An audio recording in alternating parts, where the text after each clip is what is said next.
Your parents bought a house on one income. You can't. Your parents retired with a pension. You won't.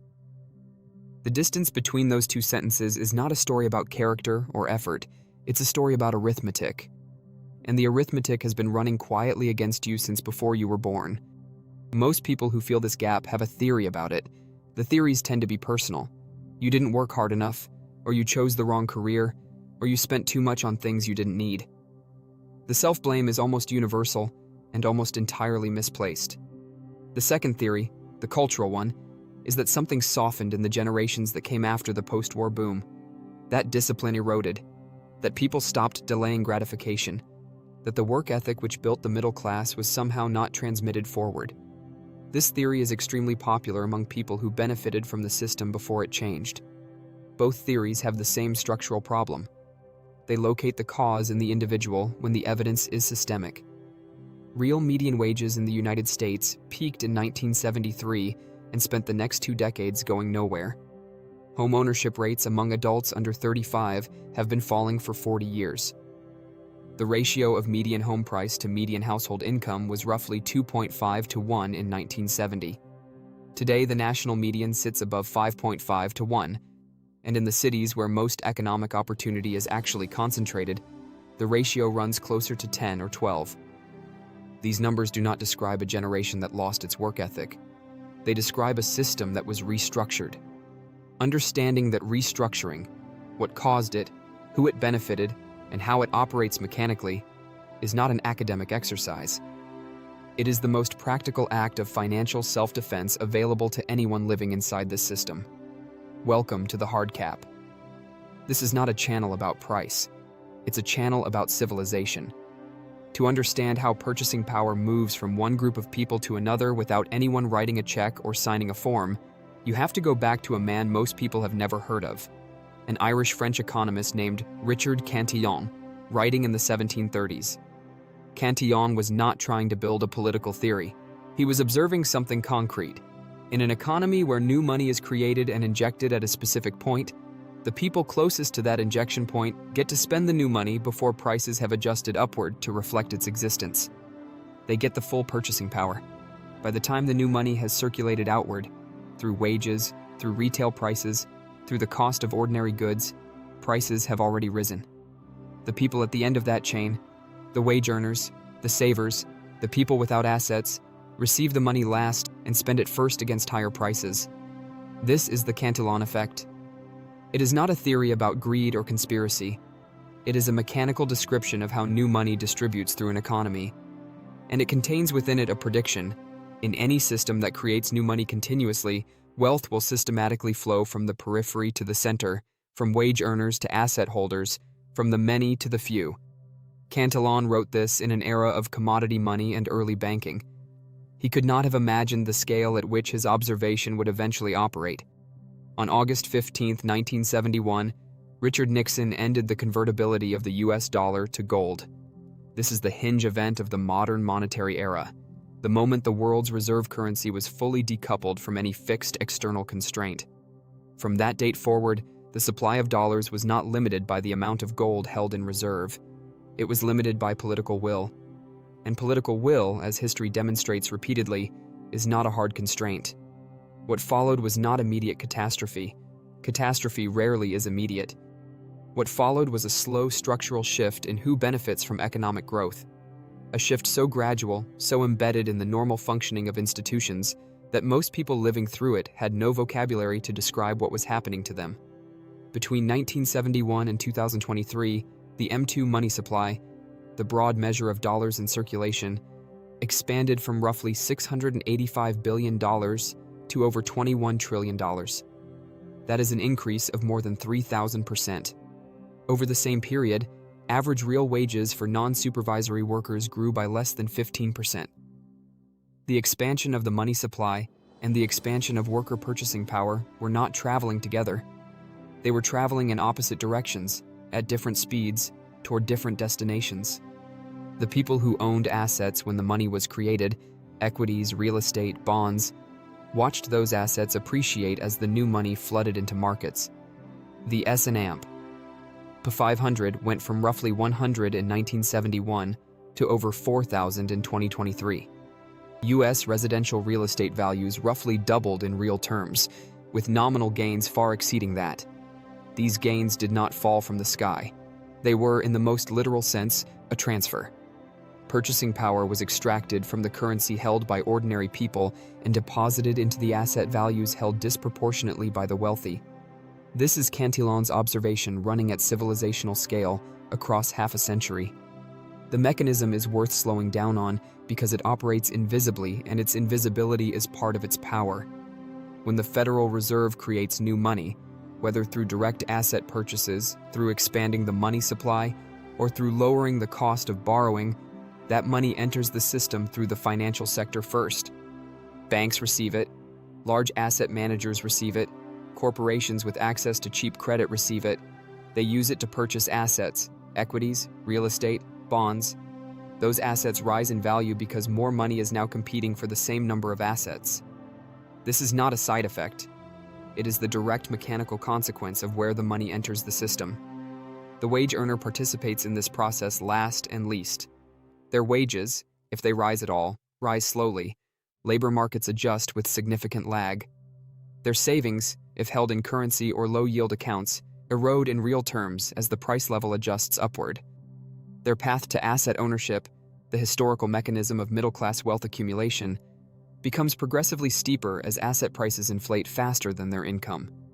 The person working 40 hours a week and saving diligently is not losing ground because they are doing something wrong.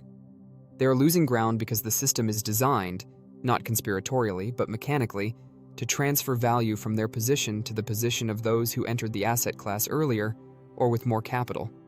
Consider what this looks like across a single generation, expressed not in abstractions, but in the specific material texture of a life. In 1970, the median household income in the United States was approximately $9,870. The median home price was approximately $23,400. A house cost roughly 2.4 years of household income. A single-income family could purchase shelter, accumulate equity, and build a stable material foundation within a few years of entering the workforce. By 2023, median household income had reached approximately $74,580. The median home price had reached approximately $416,000.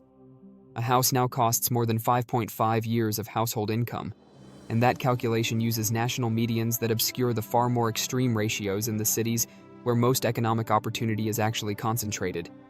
In San Francisco, in New York, in Seattle, the ratio runs closer to 10 or 12 years. The generation that built the post-war middle class was not more virtuous.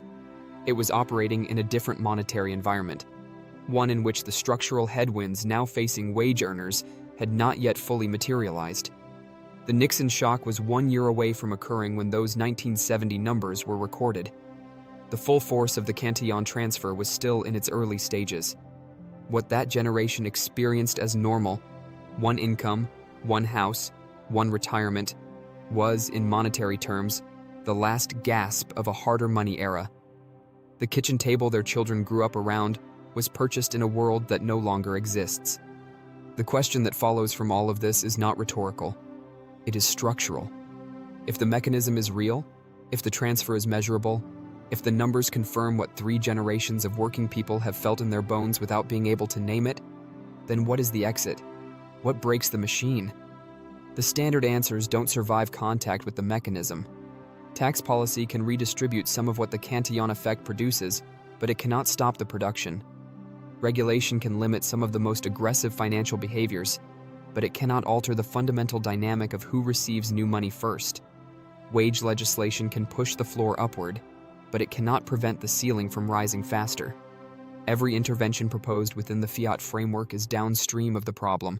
You cannot solve for Cantillon inside a system that structurally requires Cantillon to function. The mechanism depends on one thing. It depends on the existence of money whose supply can be expanded by a centralized decision. Remove that, and the entire transfer apparatus collapses, not slows. Collapses. This is the precise point at which Bitcoin enters the argument, not as a speculative vehicle, not as a technology story, but as a direct structural response to the mechanism described above. Bitcoin's supply is fixed at 21 million units, not fixed by policy, not fixed by a treaty or a mandate or the goodwill of an institution, fixed by mathematics, enforced by a decentralized network that no government, no central bank, and no corporation can override. The 21 million cap is not a feature of Bitcoin in the way that a bank's interest rate is a feature of a savings account. It is the constitutional architecture of the system itself. It cannot be amended by vote. It cannot be suspended by emergency decree. It has never been altered in 15 years of continuous operation under conditions that would have broken any institution dependent on human restraint. What this means in the context of everything discussed so far is not subtle. In a Bitcoin standard, there is no new money to inject. There is no injection point. There is no first recipient who gets to spend the full purchasing power before prices adjust. The Cantillon Effect does not slow down under a Bitcoin standard. It ceases to exist. The mechanism requires a money printer. Bitcoin has no money printer. The entire transfer architecture simply has no substrate to operate on. This is worth sitting with because it is easy to hear and immediately shrink, to treat it as utopian, as too clean, as the kind of argument that sounds elegant in theory but dissolves on contact with the complexity of real economies. That objection deserves a direct answer. The post-war middle class was not a utopian accident. It was the output of a monetary environment in which the Cantillon transfer was structurally constrained, first by the gold standard, then by the Bretton Woods system, in which the dollar's convertibility to gold at $35 per ounce imposed a meaningful ceiling on monetary expansion. The 1950s and 1960s were not a golden age because people were better or governments were wiser. They were a period of genuine broad-based wealth accumulation because the mechanism of extraction was caged. The moment Nixon released it, August 15, 1971, the cage opened and the transfer began accelerating. The question is not whether constrained money produces better material outcomes for wage earners. The historical record answers that. The question is whether a constraint can be trusted. And this is where every previous attempt at hard money ran into the same wall. The constraint was always political. Gold could be confiscated. And in the United States in 1933, it was. Fixed exchange rates could be abandoned. And in 1971, they were. Any monetary rule enforced by a human institution is ultimately subordinate to the political will of whoever controls that institution. Bitcoin solves this with a different kind of constraint entirely. Not political, not institutional, mathematical. The supply schedule is written in open-source code, running on tens of thousands of independent nodes distributed across the world. Altering it would require convincing the overwhelming majority of network participants to accept a change that would directly harm the purchasing power of their own holdings. The incentive structure makes the constraint self-reinforcing in a way that no gold standard or policy framework ever achieved. For the generation living with the kitchen table gap, for the person who has done everything correctly and still cannot close the distance between their economic reality and their parents, Bitcoin is not primarily an investment. It is a savings technology that the system cannot dilute. Every dollar held in a savings account is a position in a currency whose supply grew by 40% between January 2020 and December 2021 alone. That is not a historical footnote. That is a transfer that happened quietly across 2 years while most people were focused on a pandemic. The purchasing power extracted from dollar holders during that period did not disappear. It moved. Through the Cantillon mechanism, through the asset markets, through the channels described above, into the balance sheets of those who received the new money first. Bitcoin savings cannot be diluted this way. The 21 million is not a promise. It is a condition of the system's existence. Every Satoshi saved is a claim on a fixed pool that no institution can expand. For the wage earner who has no early access to cheap capital, no inheritance, no portfolio of appreciating assets, Bitcoin is not a gamble on a technology trend. It is the only savings vehicle in existence whose rules cannot be changed by the people who benefit from changing them. There is a deeper philosophical point here that the numbers alone don't fully reach. The Cantillon effect is not merely an economic injustice. It is a civilizational one. It operates across generations, which means it shapes not just what people can afford, but what they believe is possible. When the gap between effort and outcome is structurally engineered to widen, people draw the rational conclusion, Effort doesn't determine outcome. Something else does. Access, connections, luck, inheritance. The cognitive and moral damage of this conclusion is not measurable in GDP statistics, but it is everywhere visible in the texture of a society that has stopped believing in the relationship between work and reward. The kitchen table is a symbol of something. It is where families plan and argue and eat and dream. It is where the material conditions of a life become visible to children who are watching and learning what is possible.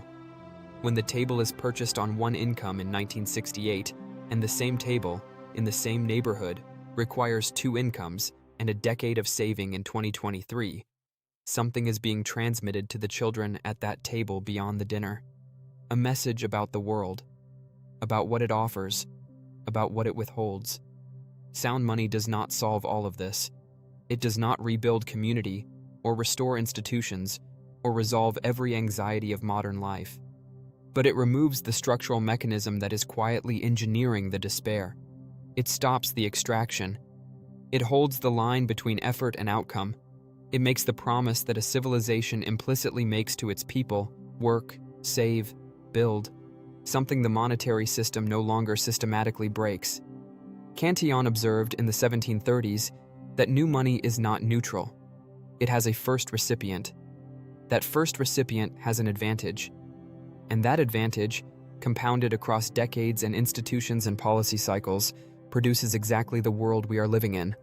A world where the children of the post-war middle class look back at their parents' standard of living the way one looks at a photograph of a country that no longer exists. Bitcoin is the first monetary technology in history that makes that observation obsolete. Not by redistributing what was taken, not by punishing the beneficiaries of the transfer, but by ending the transfer itself, by replacing the expandable, politically capturable money at the center of the mechanism with something that no one controls, no one can dilute, and no institution can suspend when it becomes inconvenient. The kitchen table gap is not a mystery. It has a mechanism, a name, and a date of birth. And for the first time in the history of money, it has an answer. If this episode made you think differently, subscribe. New episodes every week. And if you want to go deeper, there's more waiting for you. This is not a channel about price. It's a channel about civilization.